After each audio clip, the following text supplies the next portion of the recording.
رب ذوالجلال ارشاد فرما رہا ہے الا من تاب وآمن وعمل صالحا، مگر جس نے توبہ کر لی، ایمان قبول کر لیا یا ایمان پر قائم ہو گیا اور نیک عمل کر لیا،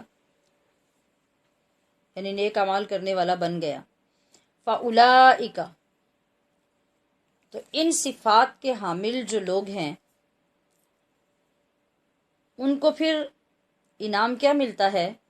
یبدل اللہ سیئاتہم حسنات۔ یہ بہت ڈیفرنٹ بات ہے، بہت خوبصورت بات ہے کہ پھر اللہ تبارک و تعالیٰ ان لوگوں کے گناہوں کو نیکیوں میں تبدیل فرما دیتا ہے۔